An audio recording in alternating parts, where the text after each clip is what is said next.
Hello friends, अस्सलाम वालेकुम। Welcome back to my channel. तो फ्रेंड्स, कैसे आप सब? आई होप आप सब अच्छे होंगे, खुश होंगे।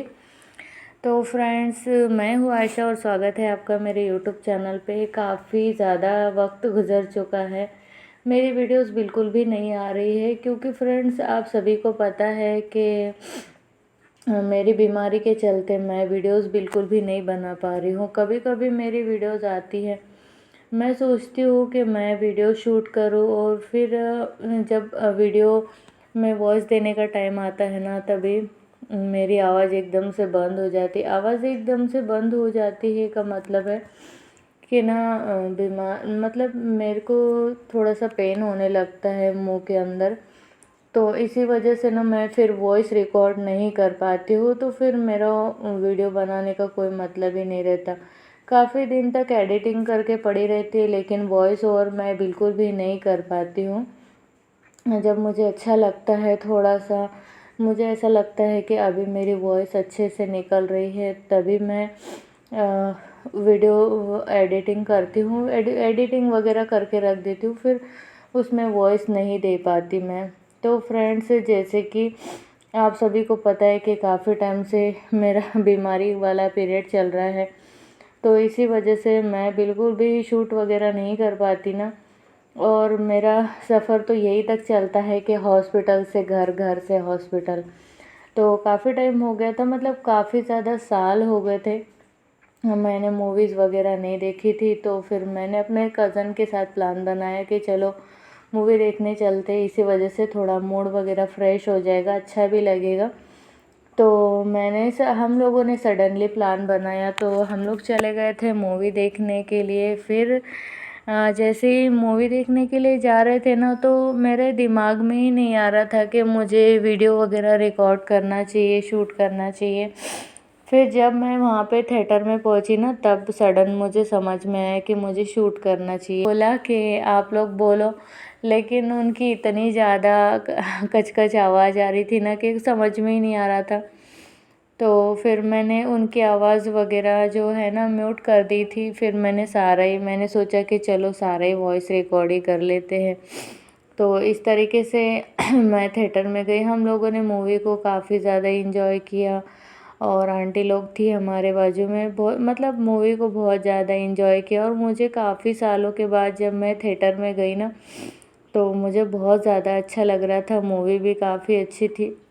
और मैंने सोचा कि काफ़ी टाइम से मैंने जैसे रमज़ान में राशन वगैरह भरा था, तो उसके बाद से मेरे को कोई मतलब ऐसी ज़रूरत ही नहीं पड़ी कि मैं राशन के लिए बाहर जाऊं। तो फिर मुझे थोड़ा सा राशन वगैरह भी लाना था, तो मैंने सोचा कि चलो इसी बहाने जब बाहर निकलते हैं मार्केट में, तो सारा ही सामान इकट्ठा ही आ जाएगा। तो फिर मैं मूवी वगैरह हम लोगों ने देखी, और फिर जब इंटरवल का टाइम आया, तो मैंने सोचा क्या खाए। लेकिन अभी जैसे बीमारी के दौरान है ना, मैं बाहर का बहुत ज़्यादा मतलब अवॉइड करने लगी हूँ। बाहर की चीज़ें मैं बिल्कुल भी नहीं खा रही हूँ अभी। तो मैंने कुछ भी नहीं लिया था, मैंने सिर्फ एक रेड बुल ड्रिंक लिया था। और बाकी जो मेरे कज़िन्स थी मेरे साथ में, तो उन लोगों ने वगैरह लिया था, बहुत कुछ खाए। और जो वहाँ के रेट थे थिएटर के, वो देख के तो मैं शॉक हो गई कि मतलब जैसे हम तो बाहर जाहिर सी बात है 10 रुपए का पॉपकॉर्न ख़रीद के खाते हैं, वहाँ पे थोड़ा सा पॉपकॉर्न मतलब एक बकेट में छोटा सा ही था, तो वो 400 कुछ चार्ज कर रहे थे। तो मैंने सोचा ना बाबा, इतना तो कॉस्टली नहीं खा सकेंगे, क्योंकि अभी जो है ना सिचुएशन काफ़ी ज़्यादा डाउन हो चुकी है।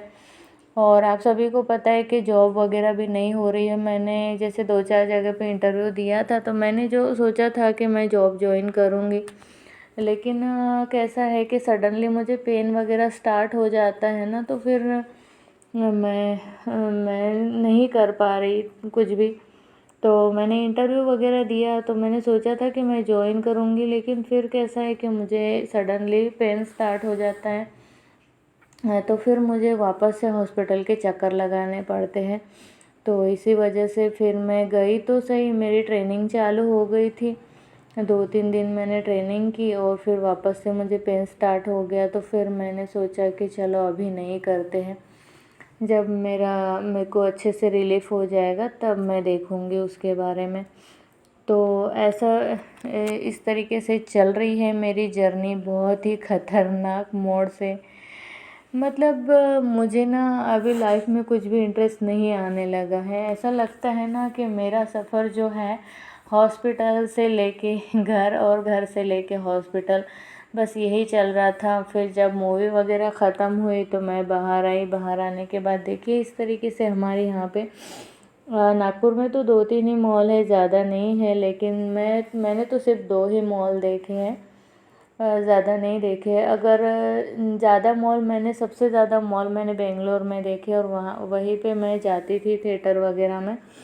उसके बाद काफ़ी मतलब काफ़ी लॉन्ग टाइम हो गया, तकरीबन 8 साल के बाद मैं थिएटर में गई थी मूवी देखने के लिए। फिर वहाँ से मैं निकली और वहाँ से हम लोग घर की तरफ निकल गए। और घर की तरफ निकल गए तो फिर हम लोगों ने सोचा कि चलो जाते जाते सुपरमार्केट जाना था और राशन वगैरह लेना था और भी कुछ सामान लेना था मेरी फ्रेंड लोग को, और मेरे कज़न्स जो साथ में थे उनको भी लेना था। तो बीच में वो मार्केट चले गए थे क्योंकि एक मार्केट लग जाता है वहाँ पे, बहुत ही सस्ती सस्ती चीज़ें मिलती है। तो उनको कुछ लेना था तो फिर वो लोग मार्केट भी चली गई थी। जाते जाते फिर हम लोगों ने कुछ सामान वगैरह ख़रीदा। फिर उसके बाद जब घर के नज़दीक नज़दीक आए तो फिर हम लोग चले गए सुपरमार्केट। फिर वहाँ से मैंने लिया कुछ घर के लिए सामान और फिर मैं आ गई घर पे। और सामान इतना ज़्यादा भारी हो गया था कि मैंने सोचा अभी कैसे लेके जाए। तो फिर भी जैसे तैसे करके मैं सामान को घर पे लेके आ गई। और मेरे साथ अक्सर ही ऐसा होता है कि जब भी मैं ग्रोसरी लेके आती हूँ, जब भी मैं राशन लेके आती हूँ ना, तो मेरा ऐसा है कि तुरंत फुरत ही मैं सारे सामान को अपनी अपनी जगह पे लगा देती हूँ। तब तक मुझे चैन नहीं आता है जब तक मैं सामान ना सेट कर दूँ। क्या आप लोगों के साथ ऐसा होता है? किस किस के साथ ऐसा होता है ना, तो मुझे आप लोग ज़रूर बताइएगा। तो फिर मैंने सामान लेके आई। फिर उसके बाद में मैंने सारा सामान वगैरह सेट कर दिया था और मैं देख रही थी कि मैं क्या क्या चीज़ें लेके। अक्सर करके मैं ऐसे करती हूँ कि जब भी ग्रोसरी ख़त्म होता है ना तो मैं एक एक चीज़ लिख के रख लेती हूँ, यानी कि मैं लिस्ट बना लेती हूँ। लेकिन मैंने तो लिस्ट नहीं बनाई थी एकदम से। मैंने सोचा कि चलो मुझे सामान लेके आना है, तो फिर मैंने सोचा कि चलो अगर मैं सुपरमार्केट के अंदर जाती हूँ तो मुझे जो जो नहीं, अपने को पता होता है, अक्सर करके लेडीज़ लोग को पता होता है कि किचन में कौन सा सामान है और कौन सा सामान नहीं है। हाँ, तो मुझे जो जो दिखा, जो जो मिस था वो मैंने लिया। और फिर उसके बाद में लिस्ट भी नहीं थी मेरे पास। फिर उसके बाद में मैंने सामान लिया, घर पे आ गए। फिर मैंने सारा सामान वगैरह सेट किया और देखिए हम लोगों को घर पे पहुँचते पहुँचते शाम हो गई थी। मतलब काफ़ी टाइम हो गया था, 7 साढ़े 7 हो गए थे। तकरीबन 12 साढ़े 12 बजे के करीब हम लोग घर से निकले थे। और ये देखिए घर पे पहुंच गए हैं और सारा सामान रख दिया था। फिर उसके पहले मैं फ़्रेश हो गई थी, फिर उसके बाद में सारा सामान उठा के मैंने रखा था। और जो कूलर महाराज है हमारे यहाँ पे, उससे मैंने आपका इंट्रोड्यूस नहीं करवाया था। तो कूलर महाराज भी आ गए हमारे घर पे क्योंकि काफ़ी ज़्यादा गर्मी बढ़ गई थी। तो ये तो छोटा सा वीडियो, आपको कैसा लगा तो मुझे कमेंट करके ज़रूर बताइएगा। और वीडियो अगर अच्छा लगा तो प्लीज़ फीडबैक ज़रूर दीजिएगा, कमेंट ज़रूर कीजिएगा। मिलते हैं ऐसे ही किसी नेक्स्ट वीडियो में, तब तक के लिए बाय बाय, अल्लाह हाफ़िज़।